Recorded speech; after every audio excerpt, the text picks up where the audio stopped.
You got in your car this morning, turned a key, pressed a pedal, and moved 40 miles an hour without using a single muscle. 100,000 years ago, that same trip would have taken 2 full days of walking, barefoot, through territory that could kill you. No road, no path. No sign telling you what's ahead. For almost all of human history, getting anywhere meant risking everything, and you had nothing to carry you there except your own 2 feet. Today, you can fly across the planet in a day. You can order something from the other side of the world and it shows up at your door. Movement is so easy now that it's basically invisible, but for roughly 300,000 years, every single journey a human being ever took happened at walking speed. And that one limitation shaped everything about how we lived, what we ate, who we married, and how much of the world we ever got to see. So let's start at the beginning. Your feet. Humans are the best long-distance walkers on the planet, but definitely not the fastest. A cheetah can hit 70 miles an hour. A horse can sustain 30 for miles. You top out at maybe 15, and only for a few seconds before you're gasping. Speed was never the point, though. You can walk 20 miles in a day, sleep, and do it again tomorrow, and the next day, and the next. You can do this for weeks. No other animal on Earth can do that. Your feet have arches that act as springs, and your Achilles tendon stores and releases energy with every step so your muscles don't carry the full load.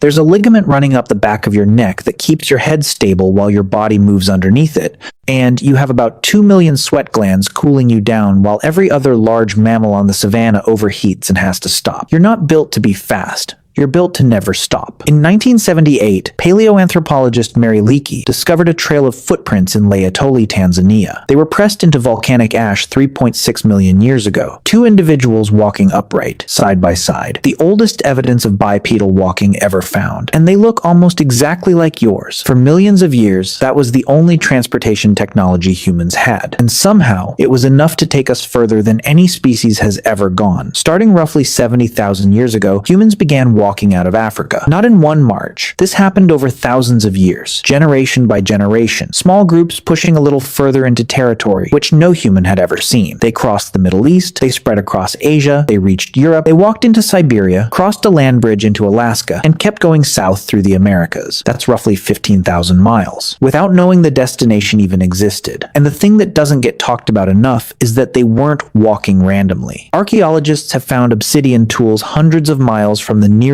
volcanic source. Shells found far inland, amber traded across mountain ranges. These people were covering massive distances on purpose, to trade, to connect with other groups, to find specific resources they knew existed because someone had told them about it. This wasn't wandering, this was networking, on foot. The problem is, walking works great until something gets in the way. You can walk across a desert, you can walk over a mountain pass, but a river stops you in your tracks. And rivers were everywhere. They cut through every migration route, every hunting ground, every trade path. For hundreds of thousands of years, a body of water was basically a wall. You either found a shallow crossing or you turned around. And then, somehow, humans figured out something no other land animal ever has: how to cross water on purpose. In 2003, archaeologists working on the island of Flores in Indonesia found stone tools dating back roughly 800,000 years. The problem is that Flores has never been connected to the mainland. Even during the lowest sea levels of the ice ages, there was always at least 12 miles of open ocean between the island and the nearest land, which means one thing: someone made the crossing. We don't know what they used. Wood rots, bamboo decomposes. Whatever they floated on is long gone. But the tools are there, which means the crossing happened. The first boats were probably nothing: a fallen log, a bundle of reeds tied together, not designed, discovered. Someone grabbed a floating log to cross a stream and didn't drown. That was the breakthrough. But what happened next was deliberate. Around 65,000 years ago, humans crossed from Southeast Asia to Australia. That crossing meant sailing at least 60 miles of open ocean. You can't see Australia from the other side. You can't drift there by accident. Someone built something that could float, pointed it toward water they couldn't see across, and paddled. Think about that for a second. They left solid ground with no idea if there was anything on the other side. The oldest boat we've ever found is the Pesse canoe from the Netherlands, about 10,000 years old, just a hollowed out log. But the technology goes back way further than that. People were already living on islands. They had no way of reaching on foot tens of thousands of years before that canoe was ever carved. And then the Polynesians did something insane. Starting around 3,000 years ago, they crossed the Pacific Ocean, the largest body of water on Earth. They built double-hulled canoes, loaded them with food and animals and entire families, and sailed thousands of miles reading nothing but the stars. The direction of ocean swells, the way birds flew, and the color of clouds near land. No compass, no map, just observation so precise it still impresses modern navigators. They reached Hawaii, Easter Island, New Zealand, every habitable island in the Pacific. Some of those voyages covered over 2,500 miles of open water with nothing in between. Walking conquered land, boats conquered water, but there was still a problem nobody had solved. You can walk 20 miles, but you cannot walk 20 miles carrying a 200-pound animal you just killed. For most of human history, the limit on transportation wasn't distance, it was weight. You could only move what your body could carry, and your body can handle maybe 40 to 60 pounds before it starts breaking you down. So humans started cheating. First thing they tried was dragging. You kill something big, throw it on a hide, and drag it back to camp. We know they did this because archaeologists have found wear marks on ancient hides that only show up when something heavy has been dragged a long way. Then someone had a better idea. The travois. Two long poles tied together in a V shape with a platform slung between them. You drag the narrow end, the wide end carries the load. It spreads the weight out, and just like that, one person could move 100 pounds or more. Here's what's wild about that. The travois might be one of the oldest ways humans ever moved anything, but it's made of wood and leather, so almost none of them survived. The only reason we know it existed is because people were still using it when Europeans showed up in the Americas thousands of years later. But the real breakthrough in moving weight wasn't something you could build, it was something you could befriend. Around 15,000 years ago, humans domesticated dogs, first animal we ever partnered with, and one of the first jobs we gave them was hauling weight. In the Arctic, dogs pulled sleds across ice and snow. A single dog can move about 45 pounds. A team of 6 could carry a family's entire camp. But dogs are small. We needed something bigger. About 5,500 years ago, on the steppes of what is now Kazakhstan, humans figured out the horse. We know this because of a group called the Bowtie. Archaeologists found wear marks on horse teeth from bits. Somebody had been putting something in that animal's mouth to control it. They found mare's milk baked into pottery. These weren't people who hunted horses. They rode them and milked them and built their entire lives around them. And the horse changed everything. For 300,000 years, roughly 5,200 years old, the fastest a human could travel was about 4 miles an hour, walking speed. On a horse, you could hit 30. In a single generation, the human world got 8 times smaller. Suddenly, you could cover in days what used to take weeks. Messages moved faster, trade routes stretched further, and warfare changed forever because an army on horseback could reach you before you even knew they were coming. Donkeys hauled goods through deserts. Camels made it across the Sahara. Reindeer dragged sleds through Arctic snow. Llamas carried cargo over the Andes. Wherever humans showed up, they found whatever animal fit and put it to work. But we weren't done. There was one more invention coming, and it took an absurdly long time to show up. Here's something that doesn't make sense until you think about it. Humans crossed every ocean on Earth before anyone invented the wheel. The oldest known wheel turned up in the Ljubljana marshes of Slovenia, roughly 5,200 years old. That's it. Boats go back at least 10,000 years, and probably way further. Horses were tamed 5,500 years ago. Humans had already sailed to Australia 65,000 years before that. The wheel was one of the last major transportation inventions, not the first. And it didn't even start as transportation. The first wheels were for pottery, a spinning disc to shape clay. At some point, somebody looked at that disc and turned it on its side. What if you put something on top of it? The first wheeled vehicles were slow, solid wood wheels, heavy. They cracked on rough ground and got stuck in mud. A horse without a cart was honestly faster than a horse with one. But around 2000 BC, someone figured out the spoked wheel, lighter and stronger and way faster. And now you had chariots, speed and cargo at the same time. Roads came after that. The first paved road we know of went down in the city of around 4000 BC. And once you had wheels and roads and horses all working together, you finally had something that looked like a real transportation system. Trade exploded. Empires became possible. You could move armies and supplies hundreds of miles without everything falling apart. The wheel, the horse, the road. That combination is what built every civilization you've ever heard of. So